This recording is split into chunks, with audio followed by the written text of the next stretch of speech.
పెద్ద బజార్లో దాదాపు 18 ఏళ్ళ నేను ఉండబట్టి, కానీ ఈ నీళ్ళు బాధ అనేది ఎప్పుడూ లేదు మాకు. ఓన్లీ ఈ సంవత్సరం మాత్రమే మాకేం కావాలో నీళ్లు కావాలా.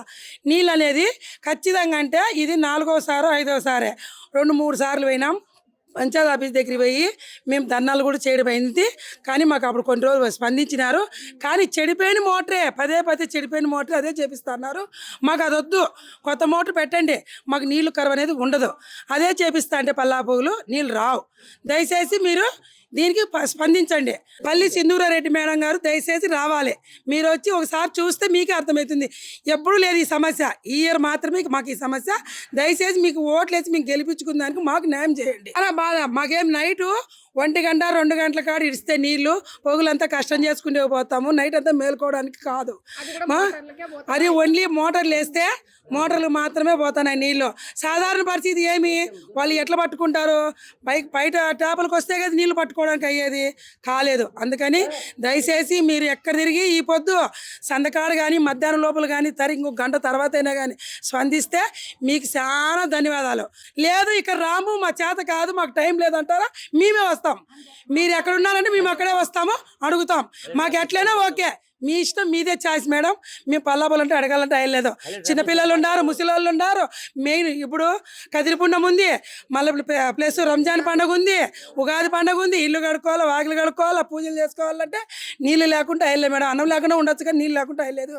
దయచేసి రాండి, వచ్చి చూడండి, ఇక్కడ పరిస్థితి చూసి మళ్ళీ మీరు స్పందించండి. గత వారం నుంచి నీళ్ళ సమస్య వల్ల మేము చాలా ఇబ్బందులు పడతా ఉన్నాము. చిన్న పిల్లలు ఉన్నారండి. మాకు ఏ సమస్య వచ్చినా పర్వాలేదు, కానీ నీటితో కొరత అయితే మాత్రం చాలా ఇబ్బంది పడుతున్నాం.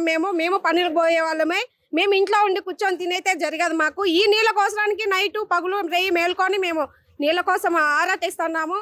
చాలా ఇబ్బందిగా ఉంది మేడం. ఇట్లా అవుతుంది అనుకొని మేము అనుకోలేదు. చాలా ఇబ్బందిగా ఉంది. ఎవరో మోటార్లు ఉన్న వాళ్ళకి మాత్రమే 1-2 గంటలు వదిలితే వారు మాత్రమే తీసుకుంటున్నారు, కానీ మా వరకు అయితే రావడం లేదు. చైర్మన్ ఆఫీస్ దగ్గర, అక్కడ కూడా పంచాయతీ ఆఫీస్ దగ్గర కూడా మేము పోయినాం మేడం. చైర్మన్ మాత్రం ఎటువంటి స్పందన లేదు. వారం నుంచి కూడా ఎట్లాంటి రెస్పాన్స్ లేదు. ఇట్లా కనుక ఉంటే మేము కలెక్టర్ ఆఫీస్ దగ్గరకు వచ్చి ఖచ్చితంగా ధర్నాకి దిగుతామండి. నీళ్ళ వల్ల చాలా సమస్య అయిపోయింది. దయచేసి వచ్చి మీరు స్పందించకపోతే చాలా ఇబ్బంది అయిపోతుంది. ఏమి బావుల్లో నీళ్లు లేవా, చెరువుల్లో నీళ్లు లేవా? అదే మీ రాజకీయ నాయకుల్లో ఇట్లాంటి సమస్య ఉంటే కనుక మీరు ఇట్లనే ఉంటారా? ఎందుకు మాకు సామాన్యులకి ఇంత ఇబ్బంది పెడతా ఉన్నారు? మీరు వస్తేనే కదా మాకు న్యాయం జరుగుతుందని మిమ్మల్ని ఏరుకోరు మేము గెలిపించుకున్నందుకు. నీటి కొరత చాలా ఉందండి మాకి. మిమ్మల్ని ఏమి డబ్బులు అడగలేదు, ఆస్తులు అడగలేదు, అంతస్తులు అడగలేదు. మాకు కావాల్సిన నీళ్లు మాకు టయానికి వదిలితే చాలు. ఇంతకన్నా మేము మిమ్మల్ని ఏమి కోరుకోమమ్మా. దయచేసి వచ్చి రెస్పాండ్ కావండి. ఇంకా నీళ్ళ పన్ను కడుతున్నాం, ప్రతిదీ కడతానే ఉన్నాము. అయినా కూడా మీరు స్పందించకపోతే, ముఖ్యంగా చైర్మన్ సరైన వారు కాదు. దయచేసి వాళ్ళకు కూడా స్పందించలేదు. వాళ్ళపైన కూడా మీరు యాక్షన్ తీసుకోవాల్సిన బాధ్యత మీ పైనే ఉంది. మేము ఒకరిని అనాల్సిన అవసరం లేదు. పంచాయతీ ఆఫీస్ దగ్గరకు 3 సార్లు తిరిగినాం, అయినా ఎటువంటి స్పందన లేదు మేడం. అందుకొరకే ఇప్పుడు మీ దాకా రావాలని చెప్పి మేము సిద్ధమై ఉన్నాము. మరిన్ని వీడియోస్ కోసం ఛానల్ ని సబ్స్క్రైబ్ చేయండి. లేటెస్ట్ అప్డేట్స్ కోసం వాట్సాప్ ఛానల్ ని ఫాలో అవ్వండి. ఆ లింక్ డిస్క్రిప్షన్ లో ఉంది.